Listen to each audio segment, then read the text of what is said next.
Barat, kepala sekolah SDN 1 Kalimantan Barat akan melakukan wawancara terkait tugas demonstrasi kontekstual dalam pengambilan keputusan berbasis nilai-nilai kebijakan sebagai seorang pemimpin di modul 3.1.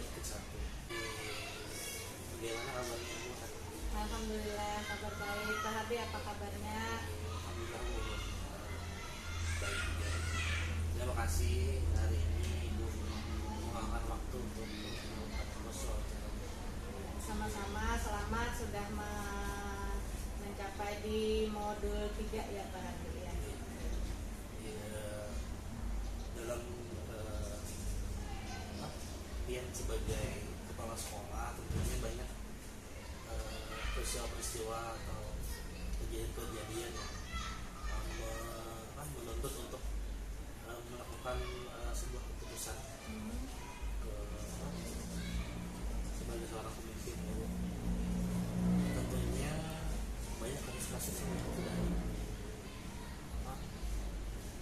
Ibu alami di sekolah gitu. Tentunya itu kan ada kasus itu, tentunya ada yang mengandung beberapa dilema asal bujukan dari selama Ibu menghadapi kasus-kasus tersebut, bagaimana Ibu caranya mengidentifikasi kasus-kasus tersebut, apakah itu mengandung dari etika atau itu termasuk dalam bentuk lain? Selama ini kasus-kasus yang ada di sekolah itu ada yang kebanyakan sih di etika ya. Seperti yang baru saja terjadi, ada kemarin kawan WhatsApp bahwa temannya kawan kami itu ada salah satu orang tua murid kita ini ada utang piutang dengan teman saya itu. Nah, dia meminta bantuan kami untuk menagih untuk menyerahkan surat tagihan utangnya itu. Nah, di dalam WhatsApp, pembicaraan di WhatsApp itu saya tidak mengiyakan, juga tidak cuma menanyakan permasalahannya seperti apa yang terjadi, diceritakan oleh teman saya di WhatsApp itu. Ternyata ada sampai ke sekolah surat tagihan utang itu yang dimintakan untuk diserahkan ke orang tua siswa itu. Nah, itu kan jadi dilema ya, artinya saya ingin membantu teman, tetapi tentu saja utang piutang itu kan masalah pribadi ya, antara yang berhutang dengan yang bersangkutan. Nah, jadi saya memikirnya tadi karena ini masalah pribadi, kasihan kalau kita serahkan ke anaknya kan tidak tahu apa-apa, kemudian juga masih dalam usia yang tidak seharusnya mengetahui permasalahan berat seperti itu, apalagi jumlah tanggungannya itu sangat banyak menurut saya. Jadi saya putuskan untuk me-WhatsApp teman saya bahwa utang piutang itu kan masalah pribadi dan seharusnya diselesaikan secara pribadi dan tidak melibatkan pihak sekolah, karena saya khawatir kalau saya menyerahkan ke anaknya, nanti anaknya membaca hal tersebut itu menjadi tekanan mental kepada anaknya. Nah, nanti dia merasa tidak aman berada di sekolah, padahal kan sekolah tujuannya untuk belajar, bukan untuk menanggung permasalahan kedua orang tuanya. Nah, jadi itu yang saya alami baru-baru ini. Jadi dilema sekali ya. Iya.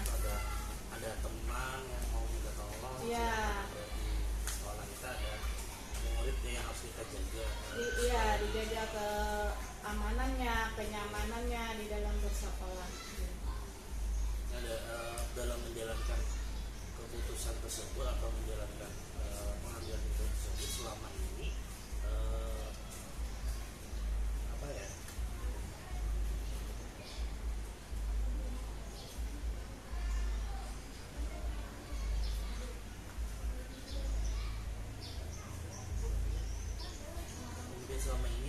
bagaimana caranya ibu menjalankan keputusan yang apa ya, sama-sama ini, sama-sama dilema etika. Ya. Setiap permasalahan itu kalau misalnya bisa diselesaikan sendiri, akan saya selesaikan sendiri. Tetapi kalau permasalahan itu harus meminta pendapat beberapa orang guru, saya minta pendapat beberapa orang guru.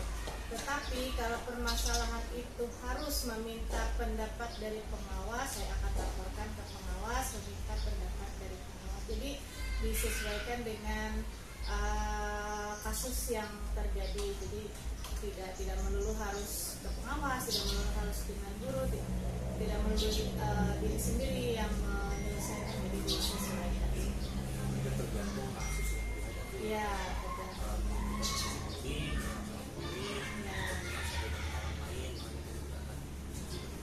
Iya. kemudian apakah ibu dalam mengambil keputusan, apakah ada langkah-langkahnya atau ada prosedur-prosedur yang dijalankan terlebih dahulu? Kalau prosedurnya biasanya setelah melihat kasus yang ada, kita dalami dulu kasus itu, apakah kasus itu bisa diselesaikan secara sendiri tadi atau harus meminta pertimbangan orang lain, guru-guru di sini atau dan lainnya, guru dan tenaga kependidikan, atau harus meminta pertimbangan dari pengawas sekolah. Nah, jadi setelah diklasifikasi seperti itu, kemudian baru diambil langkah-langkah. Kalau misalnya diselesaikan sendiri, maka akan saya selesaikan sendiri. Yang saya sudah ketika menyelesaikan sendiri sudah memilah beberapa alternatif pemecahan permasalahannya, apakah ini mempunyai dampak atau tidak, itu sudah dipikirkan betul-betul, sehingga demikian juga dengan misalnya kita minta pendapat dari dewan guru ataupun dari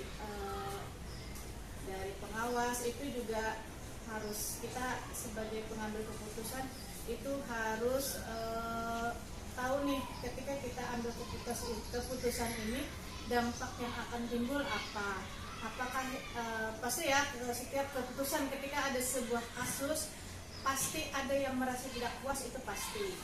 Nah, tetapi ketika kita sudah tahu nanti dampaknya, nanti ada ketidakpuasan nih dari siapa, misalnya kita ambil keputusan itu, kita sudah siap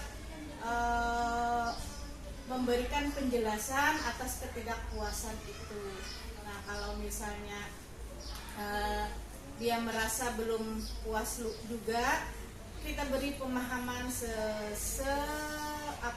sedalam mungkin, sehingga rasa ketidakpuasannya berkurang. Mungkin masih ada tetapi berkurang. Jadi pastilah di dalam setiap mengambil keputusan itu pasti ada yang tidak puas. Nah, kemudian saya selalu berusaha ketika mengambil keputusan itu sudah menurunkan emosi negatif.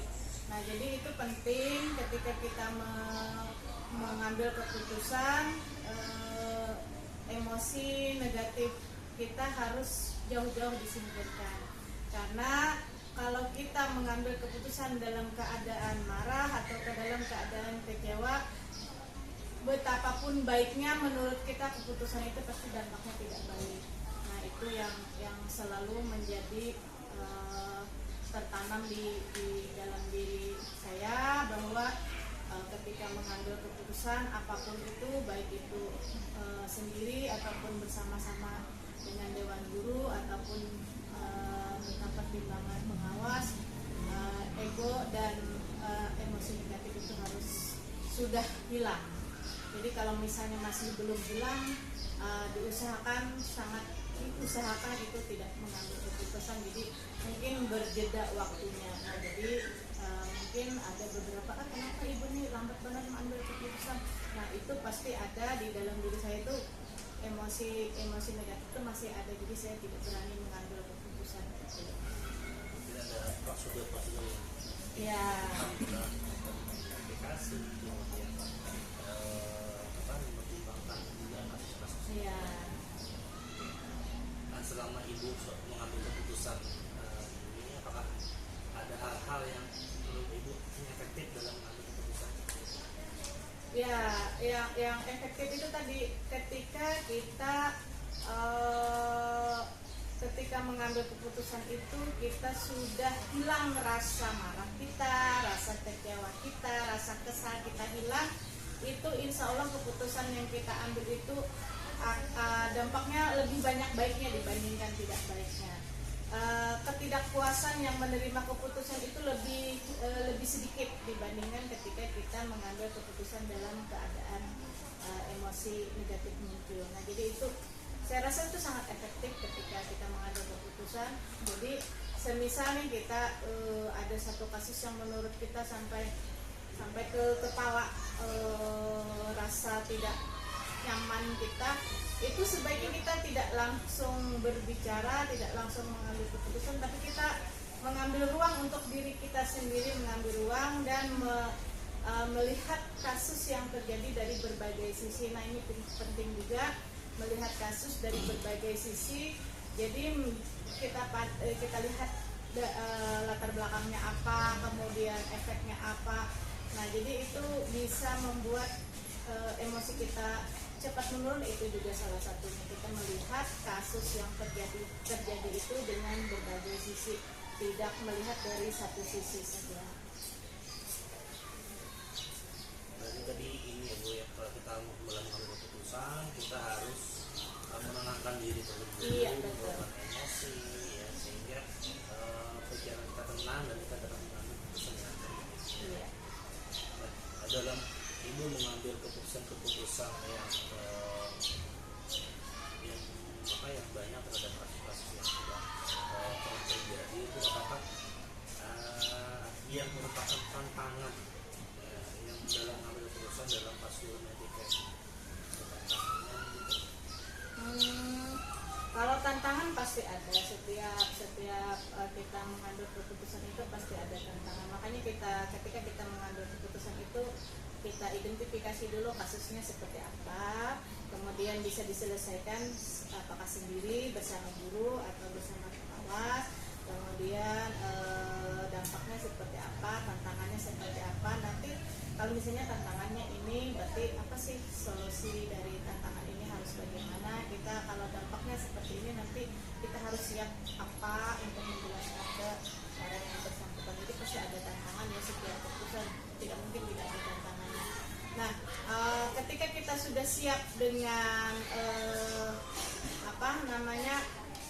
kita sudah mengidentifikasi dari kasus yang ada itu, sudah tahu tantangannya seperti apa, dampaknya seperti apa. Insya Allah kita ketika kita menemui sebuah kasus ada tantangannya, oh iya tantangan ini sudah saya prediksi nih, nanti saya kalau tantangannya seperti ini akan tindakan saya seperti ini. Jadi sudah ada kita prediksi terlebih dahulu, walaupun mungkin tidak sesuai 100% apa yang kita prediksi dengan apa yang terjadi.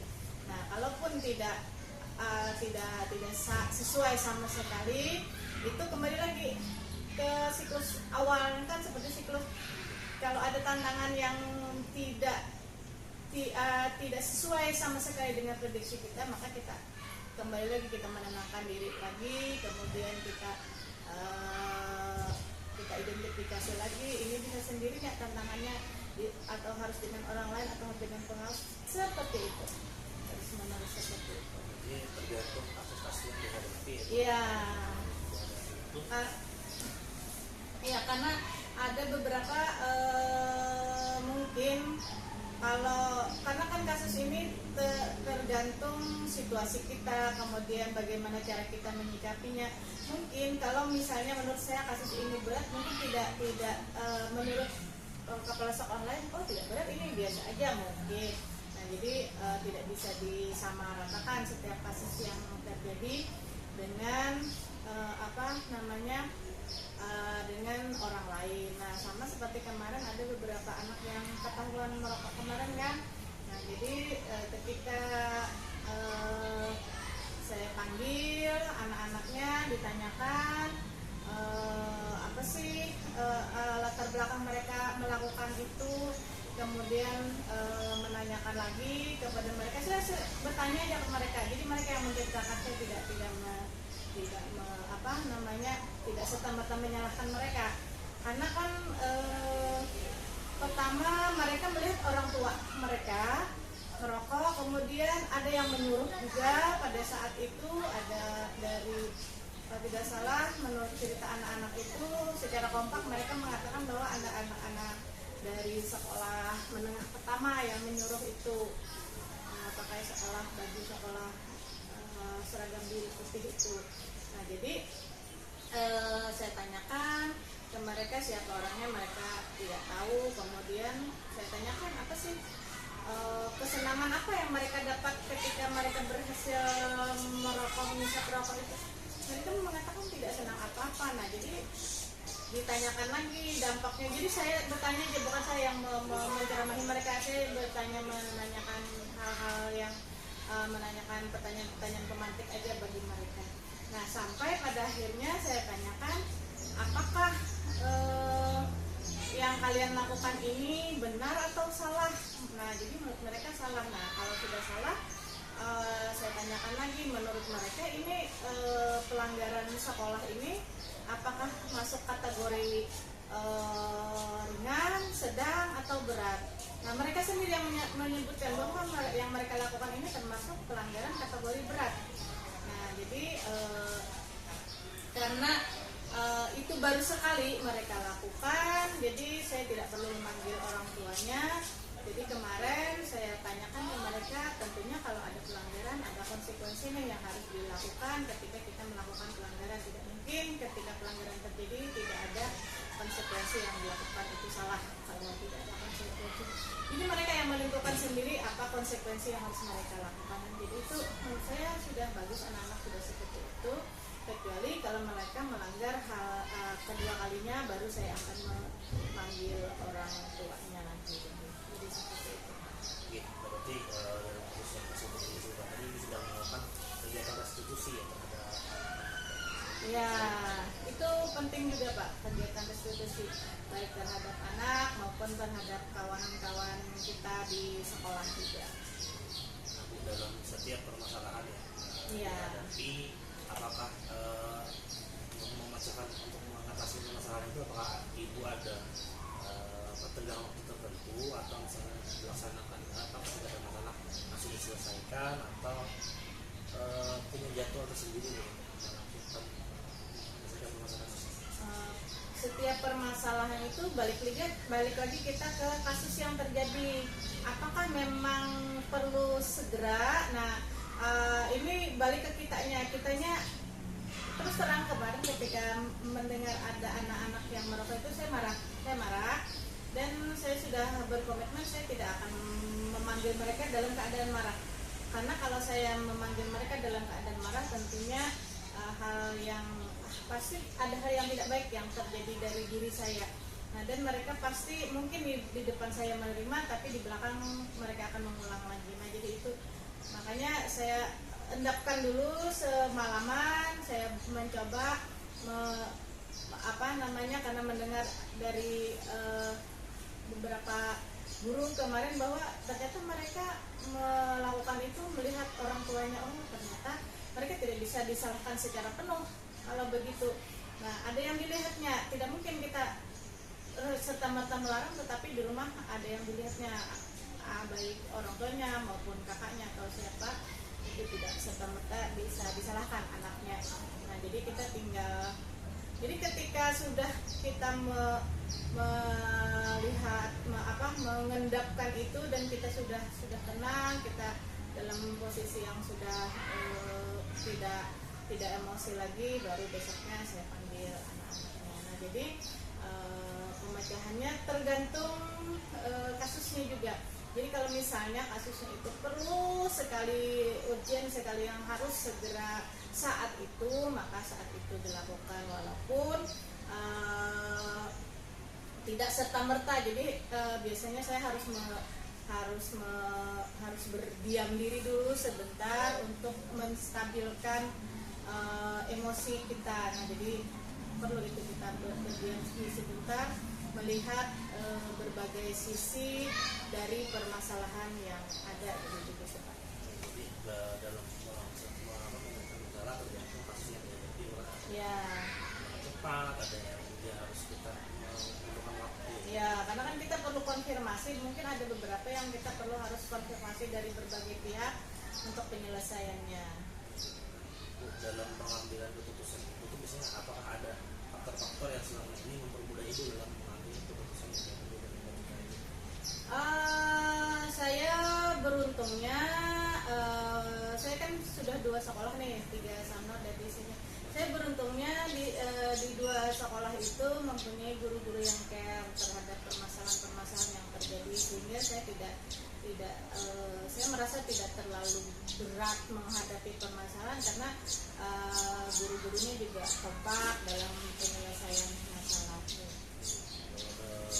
Terakhir Bu, untuk dalam pengambilan keputusan ini apa ini yang bisa kami pelajaran dari cara mengambil keputusan yang Ya, saya menginginkan bahwa kawan-kawan KBP ini ketika mengambil keputusan itu janganlah mengambil keputusan dalam keadaan emosi itu aja. Yang kemudian juga segitiga restitusi itu harus selalu dikembangkan di dalam setiap mengambil keputusan, sehingga kita tidak melihat kesalahan itu luarnya saja, tetapi kita bisa pasti ada lah, anak itu pasti ada. Kalau misalnya ada anak atau ada siapapun itu yang membuat kesalahan atau permasalahan, itu pasti ada penyebabnya kenapa. Tidak mungkin dia tiba-tiba berbuat salah tetapi tidak ada penyebabnya, tidak mungkin. Jadi kendalikan emosi, segitiga restitusi itu paling penting. berarti dalam setiap pengambilan keputusan kita harus mengendalikan emosi. Iya, betul. Kemudian juga kita akan mengembangkan bagaimana kita menyelesaikan situasi dalam setiap permasalahan.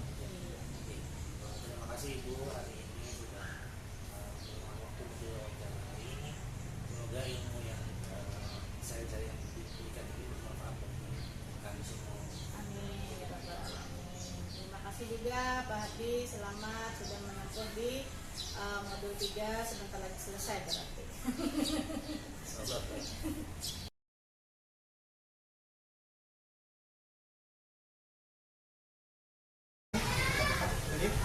Assalamualaikum warahmatullahi wabarakatuh. Waalaikumsalam warahmatullahi wabarakatuh. Hari ini saya bersama Pak Wali Agus Widodo, Kepala Sekolah S1 Mandis.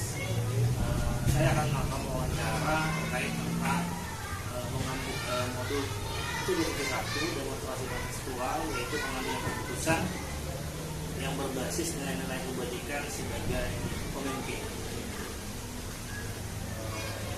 Bagaimana awalnya Pak? Alhamdulillah sehat Pak, masih baik-baik saja. Terima kasih Pak atas kedatangannya hari ini. Terima kasih sudah berdiskusi dengan saya. Mohon maaf jika nanti ada jawaban yang kurang berkenan bagi dia. Amin. Siap, Terima kasih Pak. Bapak. Oke, Terima kasih sudah bersama saya. sama-sama Pak. Untuk wawancara dan sebagai kepala sekolah selama ini tentunya ada keputusan yang mengambil dari jumlah etika ataupun kasus yang merupakan rujukan moral. Bagaimana cara Bapak mengidentifikasi apakah itu etika atau moral? Ya, sebagai kepala sekolah Pak ya, sebagai pemimpin suatu lembaga gitu kan, pasti ada Pak, pasti ada banyak kasus yang kita hadapi, entah dari guru-gurunya, entah dari muridnya, entah juga dari orang tua ataupun dari pihak luar gitu yang dapat bersinggungan dengan sekolah. Nah, untuk membedakan misalnya atau mengidentifikasi apakah kasus ini termasuk ke dilema etika dan juga tujuan moral, saya selalu kayak berpatokan atau berpedoman pada aturan yang ada. Nah, jika misalnya suatu kasus atau suatu konflik atau suatu permasalahan itu dirasa punya punya dua kemungkinan, di mana kemungkinan benar dan kemungkinan benarnya itu benar dan benar itu, maka saya yakini bahwa itu adalah dilema etika yang pasti membingungkan kita. Nah, jika ada dua kemungkinan lain yang berbeda, misalnya kemungkinan salah dan kemungkinan benar atau menyalahi aturan, nah itu berarti bisa saya simpulkan bahwa itu adalah rujukan moral. Itu sih Pak yang bisa saya sampaikan terkait kasus dilema etika dan rujukan moral. Berarti tadi ya, kalau di etika itu biasanya ada mengenai benar yang kebenaran yang saling bermakna. Betul, ini kadang kita kalau memihak salah satu ternyata benar juga, memihak pihak lain juga benar juga. Nah itu kan jadi dilema etika. Tapi kalau rujukan moral, yang satunya pasti benar dan satunya salah. Nah itu pasti hanya rujukan moral. Kalau rujukan moral kan sudah jelas gitu ya, Mas. Tentang kebenaran ya. Ada yang salah dan juga ada yang benar. Ya. Nah, dan berkaitan dengan kasus dilema etika ini, ada pertentangan antara kebenaran satu dengan kebenaran yang lain. Nah, selama ini bagaimana Bapak menjalankan atau mengambil keputusan di sekolah yang Bapak pimpin ini untuk kasus-kasus dilema etika ini? Iya,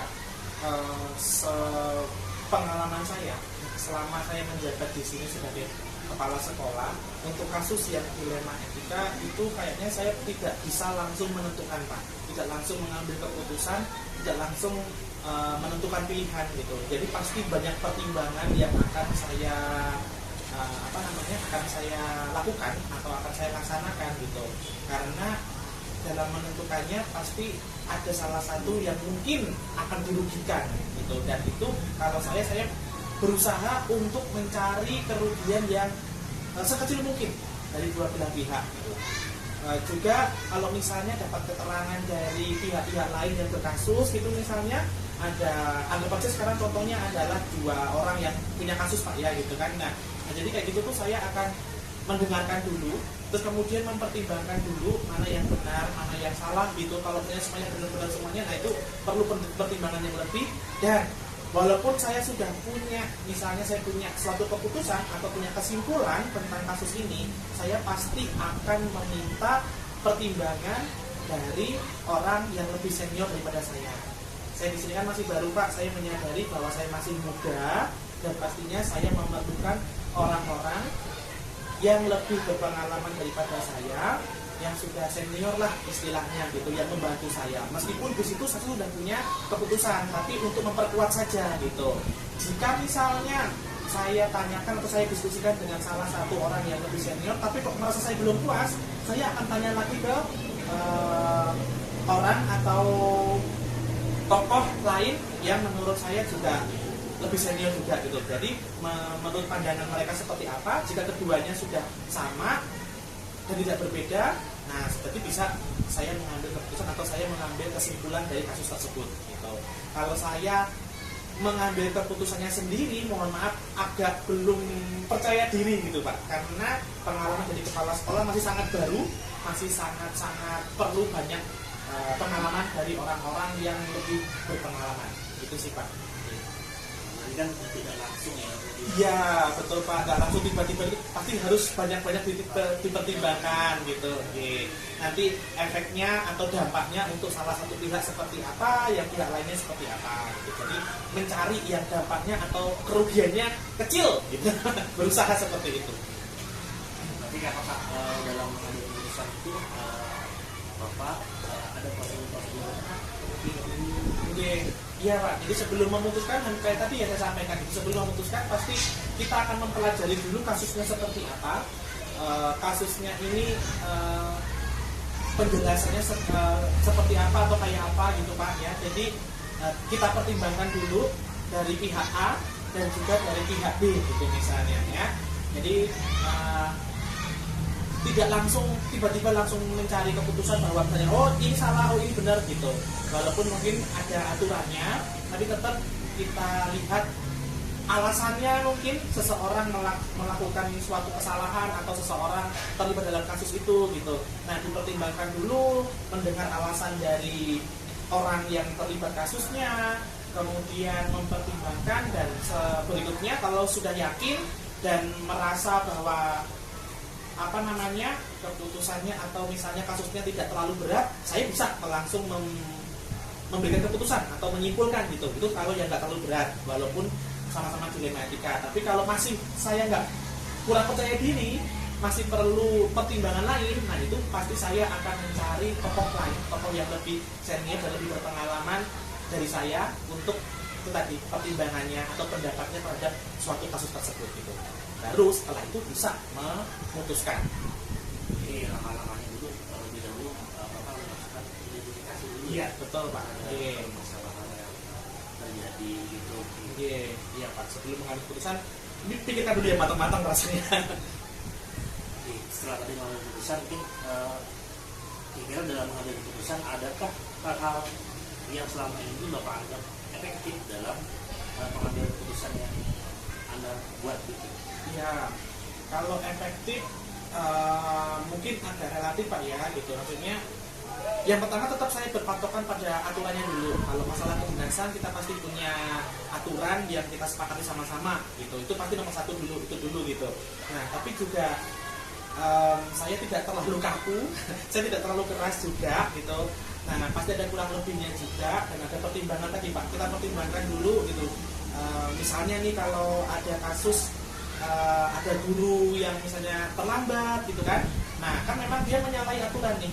Dia menyalahi peraturan sekolah bahwa sekolah itu kan nggak boleh terlambat gitu misalnya. Tapi kita dengarkan dulu alasannya apa. Misalnya di jalan tadi ada, mohon maaf, ada suatu musibah kah gitu. Misalnya ada tamu kah di rumah waktu pagi-pagi, atau misalnya ada saudara yang sakit. Nah, kayak gitu kan kita jadi tidak selalu berpatokan kepada peraturan. Kita juga pasti harus berpihak juga kepada guru tersebut gitu Pak. Tapi tetap juga bahwa kita memberikan pemahaman bahwa apa yang dilakukan itu kan sudah salah, menyalahi aturan tetap salah gitu.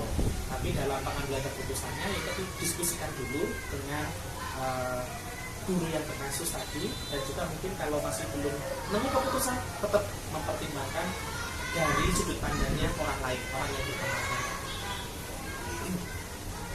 Kasus ini ya banyak dilemanya. Oh banyak Pak, banyak sekali dilemanya, pasti kayak gitu. Ini ya, contohnya dari kasus yang ada terlambat Pak.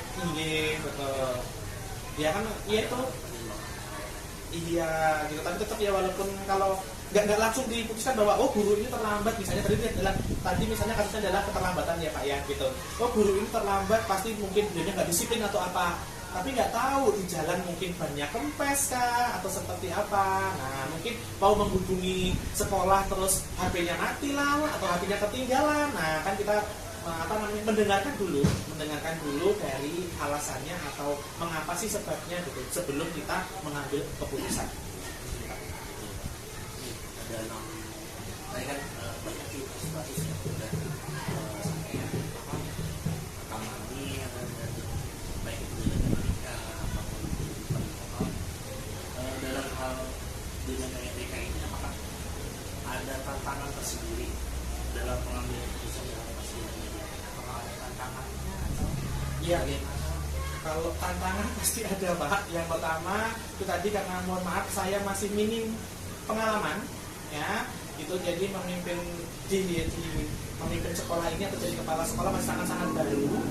Banyak pengalaman yang saya harus pelajari dan juga yang melibatkan perasaan ini agak berat gitu, tentang dilema etika di mana keduanya memiliki nilai-nilai kebenaran yang mungkin yang hampir sama. Nah gitu kan, jadi tantangannya adalah pertimbangannya harus lebih lagi, memikirkan perasaan antara, kalau ada dua orang yang berkasus gitu kan, antara perasaan si A dan si B juga harus kita pikirkan gitu kan.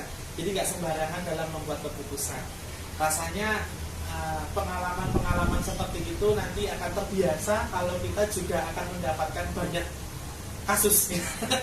Semakin banyak kasus yang kita pecahkan, banyak kasus yang kita hadapi, mungkin akan menjadi pembelajaran yang berarti bagi saya ke depannya gitu kan. Mungkin tantangannya ini